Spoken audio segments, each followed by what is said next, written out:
हरे कृष्ण। अनेक अनेक धन्यवाद सकल भक्तबिंद के। आज शुभ रामनवमी, भगवान श्री रामचंद्रेर शुभ आविर्भाव तिथि।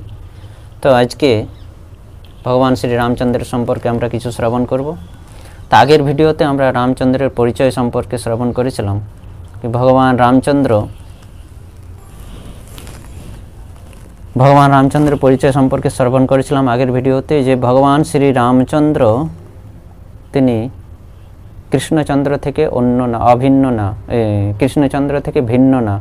राम एवं कृष्ण दुइजनই अभिन्न, कारण परम पुरुषोत्तम कृष्ण अंश प्रकाश बलराम, बलरामेर थेके प्रथम चतुर्भुज वासुदेव, संकर्षण, प्रद्युम्न, अनिरुद्ध एरा हच्छे द्वारकार चतुर्भुज एवं এই चतुर्भुजेर द्वितीय भुज संकर्षण थेके आदिनारायण थेके महाविष्णु बा कारणोदकशायी विष्णु, कारणोदकशायी विष्णु बा महाविष्णु थेके गर्भोदकशायी विष्णु, गर्भोदकशायी विष्णु थेके क्षीरोदकशायी विष्णु एवं এই ক্ষীরোদকশায়ী विष्णु थेके सम्पूर्ण ब्रह्मांडेर विभिन्न अवतारेरा अवतरित हयेछेन। এইভাবে আমরা আগের ভিডিওতে খুব সুন্দরভাবে বর্ণনা শুনেছিলাম। তো এই ভগবান শ্রীকৃষ্ণ এবং শ্রীরাম কোনো মধ্যে কোনো ভেদ নেই, কিন্তু কৃষ্ণ হচ্ছেন তিনি স্বয়ং ভগবান পরমেশ্বর এবং তারই অংশ বিস্তার হচ্ছেন শ্রী রামচন্দ্র এবং অন্যান্য অবতারেরা, রাম, পরশুরাম, বামন ইত্যাদি অবতারেরা এই কৃষ্ণেরই মূল কৃষ্ণেরই অংশ প্রকাশ। তারা বিভিন্ন সময়ে বিভিন্ন যুগে বিভিন্নভাবে অবতরণ করেছেন, বিভিন্ন রূপে অবতরণ করেছেন এই পৃথিবীকে ভার থেকে, পাপ থেকে মুক্ত করার জন্য, অত্যাচার থেকে মুক্ত করার জন্য। তো ভগবান শ্রী রামচন্দ্র অযোধ্যার রাজা দশরথের পুত্র রূপে আবির্ভূত হয়েছিলেন আজকের এই নবমী তিথির দিন, সেই জন্য আজকের এই তিথিকে রামনবমী তিথি বলা হয়।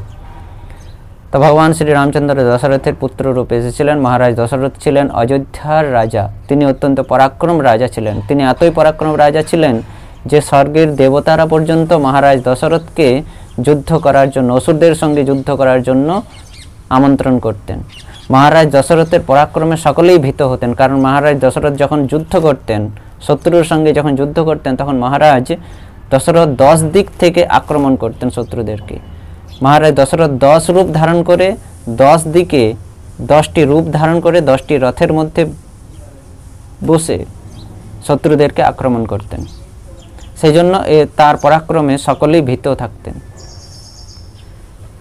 তো এইভাবে পরাক্রমশালী রাজা ছিলেন মহারাজ দশরথ, অযোধ্যার রাজা ছিলেন এবং তারই পুত্র রূপে এসেছিলেন শ্রী রামচন্দ্র। ভগবান শ্রী রামচন্দ্র কৃষ্ণের অংশ প্রকাশ। তো এই রামচন্দ্র এসেছিলেন ইক্ষ্বাকু বংশে। এই ইক্ষ্বাকু বংশের পরিচয় আমরা ভগবদ্গীতায় পেয়ে থাকি।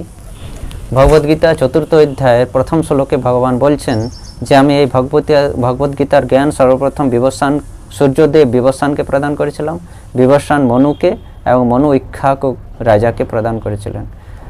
ইমম বিবস্বতে যোগম প্রক্তাবান অহম অব্যয়ম বিবস্বান মনবে প্রাহ মনু ইচ্ছা বেকব অপি।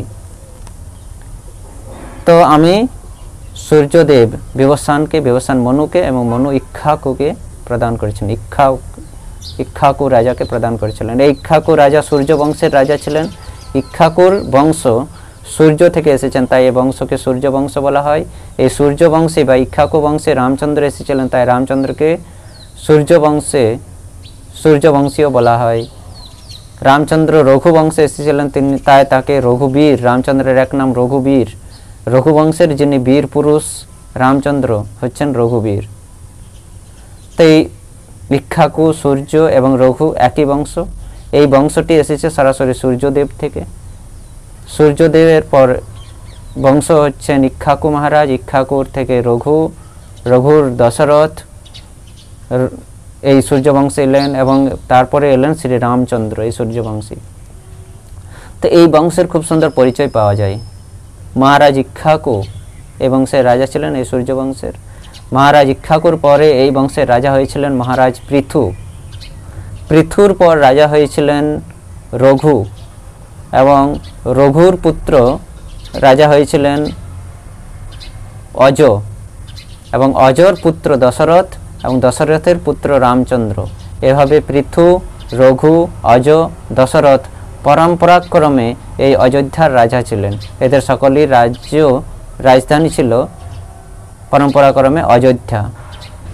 মহারাজ দশরথ অযোধ্যার রাজা ছিলেন। পরবর্তীতে শ্রী রামচন্দ্র এই রঘুবংশে এসে রঘুবীর রামচন্দ্র অযোধ্যার রাজা হয়েছিলেন।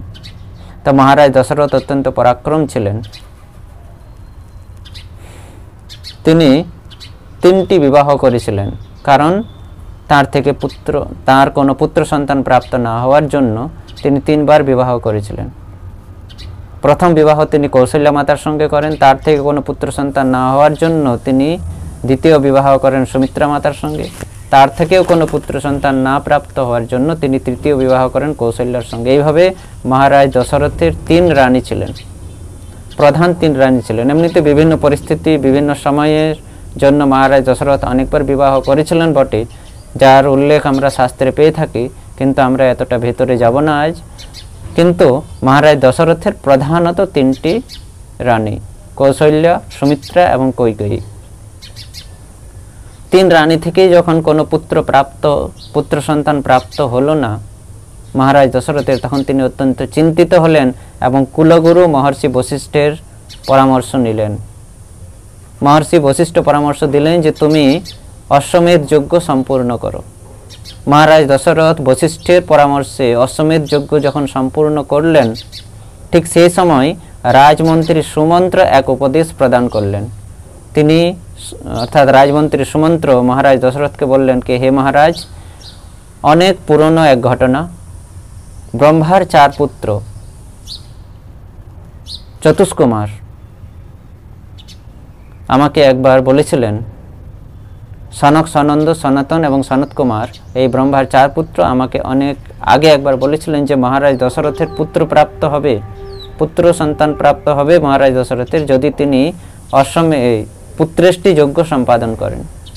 পুত্রেষ্টি যজ্ঞ সম্পাদন করলে মহারাজ দশরথের পুত্র সন্তান হবে। তো আপনি কৃপা করে, অশ্বমেধ যজ্ঞ তো করলেন, আপনি কৃপা করে পুত্রেষ্টি যজ্ঞটিও সম্পূর্ণ করুন। তো এইভাবে বশিষ্ঠ মহারাজ সুমন্ত্রের কথা শুনে বশিষ্ঠ মহারাজ উপদেশ দিলেন যে হ্যাঁ, চতুষ্কুমারের কথা সত্য করার জন্য আমাদের পুত্রেষ্টি যজ্ঞ করা উচিত। মহারাজ দশরথ এবার পুত্রেষ্টি যজ্ঞ সম্পাদন করলেন। সেই যজ্ঞটি যখন সম্পূর্ণ হতে চলেছে, সেই সময় এক দিব্য পুরুষ, যার শরীরের বর্ণ ছিল নীলাভ, নীল বর্ণ তার শরীর, এবং তিনি হাতে এক দিব্য পাত্র ধারণ করেছিলেন এবং সেই দিব্য পাত্রে ছিল দিব্য পায়স। এইভাবে তিনি আবির্ভূত হয়ে সেই পাত্রটি মহারাজ দশরথকে উদ্দেশ্য করে বললেন, হে মহারাজ, তুমি এই পাত্রটি নাও এবং এর মধ্যে যে পায়স রয়েছে সেই পায়স তুমি তোমার রানীদেরকে প্রদান করো।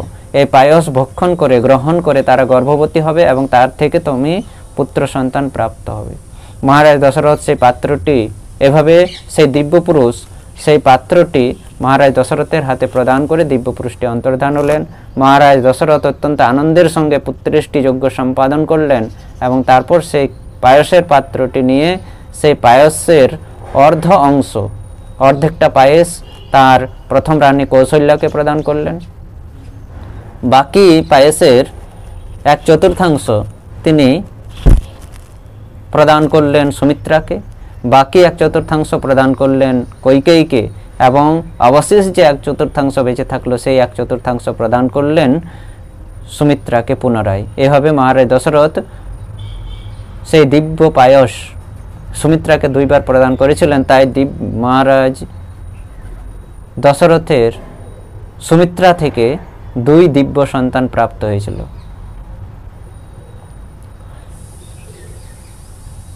তো এইভাবে সেই দিব্য পায়স গ্রহণ করার পর কৌশল্যা, সুমিত্রা এবং কৈকেয়ী গর্ভবতী হলেন এবং এক শুভ দিন শুভক্ষণে তারা 3 জনই, কৌশল্যা মাতা, সুমিত্রা মাতা এবং কৈকেয়ী মাতা, পুত্র সন্তান প্রসব করলেন। কৌশল্যা মাতার গর্ভ থেকে আবির্ভূত হলেন স্বয়ং শ্রী রামচন্দ্র, যিনি ছিলেন বাসুদেবের অংশ, অর্থাৎ প্রথম চতুর্ভুজ বাসুদেবের অংশ ছিলেন শ্রী রামচন্দ্র। কৈকেয়ীর গর্ভ থেকে এলেন ভরত যিনি ছিলেন তৃতীয় চতুর্ভুজ প্রদ্যুম্ন, আর সুমিত্রার গর্ভ থেকে এলেন লক্ষণ এবং শত্রুঘ্ন দ্বিতীয় এবং চতুর্থ চতুর্ভুজ। দ্বিতীয় চতুর্ভুজ সংকর্ষণ লক্ষণ রূপে এলেন এবং চতুর্থ চতুর্ভুজ অনিরুদ্ধ এলেন শত্রুঘ্ন রূপে। এভাবে রাম, লক্ষণ, ভরত, শত্রুঘ্ন, বসুদেব, সংকর্ষণ, প্রদ্যুম্ন, অনিরুদ্ধের প্রকাশ। এভাবে 4 পুত্র প্রাপ্ত হয়ে মহারাজ দশরথ অত্যন্ত আনন্দিত হলেন। সম্পূর্ণ অযোধ্যাবাসী অত্যন্ত আনন্দিত হলেন। মহারাজ দশরথের পুত্র সন্তান হওয়ার জন্য সম্পূর্ণ অযোধ্যায় এক আনন্দের প্রকাশ ছেয়ে উঠল। সকলেই অত্যন্ত আনন্দিত হলেন।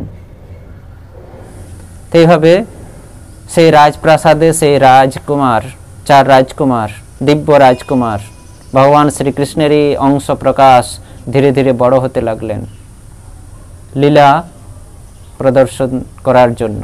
তারা ধীরে ধীরে বড় হচ্ছেন। যখন 14-15 বৎসরের হয়ে উঠলেন তখন মহারাজ দশরথ তার পুত্রদের বিবাহের জন্য প্রস্তুতি নিলেন। কারণ তখন ছিল বাল্য বিবাহ প্রথার সময়। তাই মহারাজ দশরথ তার 4 পুত্রের বিবাহের জন্য প্রস্তুতি নিলেন। ঠিক তিনি যখন বিবাহের জন্য প্রস্তুতি নিচ্ছিলেন সেই সময় অযোধ্যা রাজপ্রাসাদে এসে উপস্থিত হলেন মহর্ষি বিশ্বামিত্র। মহর্ষি বিশ্বামিত্রকে দেখে মহারাজ দশরথ অত্যন্ত সন্তুষ্ট হলেন, আনন্দিত হলেন এবং অত্যন্ত সাদরে অভ্যর্থনা করলেন বিশ্বামিত্র মুনির। তারপর মহারাজ দশরথ বিশ্বামিত্র মুনিকে করজোড়ে নিবেদন করলেন, হে মুনিবর, আমি আপনার কিভাবে সাহায্য করতে পারি, কিভাবে সেবা করতে পারি। বিশ্বামিত্র অত্যন্ত সন্তুষ্ট হয়ে বললেন, হে রাজা, হে মহারাজ, হে দশরথ, আমি যে আশ্রমে থাকি সেখানে আমি অত্যন্ত অতিষ্ঠ হয়ে পড়েছি। রাবণের 2 অনুচর মারীচ এবং সুবাহুর অত্যাচারে আমি অত্যাচারিত। আমি যখন যজ্ঞ করি, তপস্যা করি, তারা এসে অত্যাচার শুরু করে। আমি যখন যজ্ঞ সম্পাদন করি, যজ্ঞ যখন পূর্ণ হতে যায়, তখন সেই মারীচ এবং সুবাহু এসে ওই যজ্ঞের মধ্যে অপবিত্র বস্তু নিক্ষেপ করে যজ্ঞকে পণ্ড করে দেয়, যজ্ঞ শেষ করে দেয়, যজ্ঞ নষ্ট করে দেয়। যজ্ঞ যখন সম্পূর্ণ করি, আহুতি দিতে যাই, তখন সেই মারীচ এবং সুবাহু অপবিত্র বস্তু মল, মূত্র, মাংস, রক্ত, হাড় ইত্যাদি ফেলে পরে সেই যজ্ঞকে নষ্ট করে দেয়। এভাবে আমি ভালোভাবে যজ্ঞ করতে পারি না, তাদের অত্যাচারে অত্যাচারিত। হে দশরথ, আমাকে যদি সাহায্য করতে চাও তাহলে এই মারীচ এবং সুবাহুর হাত থেকে রক্ষা করার জন্য, মুক্তি দেওয়ার জন্য তোমার বড় পুত্র রামচন্দ্রকে আমার সঙ্গে দাও। আমার কার্য সম্পূর্ণ হলে পুনরায় তোমার পুত্রকে আমি অযোধ্যায় তোমার কাছে ফিরিয়ে দিয়ে যাব। মহারাজ দশরথ মূর্ছিত হয়ে পড়লেন, কারণ রামচন্দ্র ছিলেন তার প্রাণ। কেনই প্রাণ হবেন না? সেই রামচন্দ্র যিনি কৃষ্ণেরই অংশ, সেই রামচন্দ্র যিনি প্রত্যেকটি জীবের হৃদয়ে পরমাত্মা রূপে রয়েছেন, দশরথের হৃদয়ে পরমাত্মা রূপে রয়েছেন, সেই পরমাত্মাই তাঁর পুত্র রূপে এসেছেন রামচন্দ্র রূপে। কেন জীবন মরণ কেন হবে না? দশরথ বলছেন, রামচন্দ্র আমার জীবন, আমার মরণ 2। এই চিন্তা করে দশরথ মূর্ছিত হয়ে পড়লেন, সংজ্ঞা হারিয়ে ফেললেন। কিছুক্ষণ পর যখন তিনি আবার সুস্থ হলেন, তখন মুনিবরকে, বিশ্বামিত্র মুনিকে করজোড়ে বললেন, হে মুনিবর, মারীচ এবং সুবাহুর অত্যাচারে অত্যাচারিত, তাদের থেকে মুক্তি পেতে চান আপনি, আমি আপনার সঙ্গে যাচ্ছি। আমি মারীচ এবং সুবাহুকে বধ করব। কারণ রামচন্দ্র এখন বালক, সে ভালোভাবে যুদ্ধ করতে জানে না, যুদ্ধের কৌশল সে শেখেনি। তাই আপনি রামচন্দ্রকে না, আমি আপনার সঙ্গে আমি যাচ্ছি, আমি মারীচ এবং সুবাহুকে খুব সহজেই পরাজিত করব, মেরে ফেলব তাদেরকে, এবং আপনি মুক্ত হবেন তাদের অত্যাচার থেকে। তখন বিশ্বামিত্র মহারাজ দশরথের এই কথা শুনে, রামচন্দ্রকে দেবেন না এই কথা শুনে অত্যন্ত ক্রোধান্বিত হয়ে উঠলেন। তার ক্রোধে সম্পূর্ণ পৃথিবী কাঁপতে লাগলো, সকলে ভীত হয়ে পড়লেন।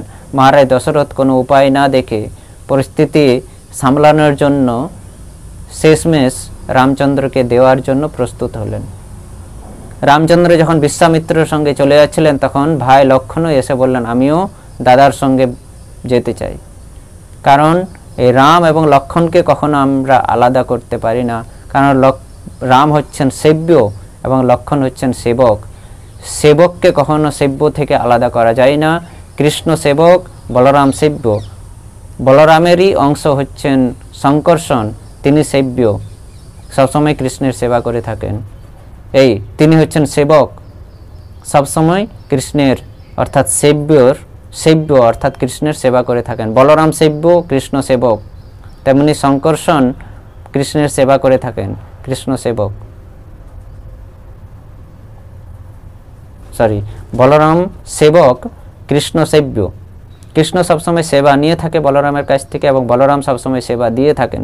তেমনি শঙ্কর্ষণও সবসময় সেবা দেন, কৃষ্ণের জন্য সেবা করে থাকেন।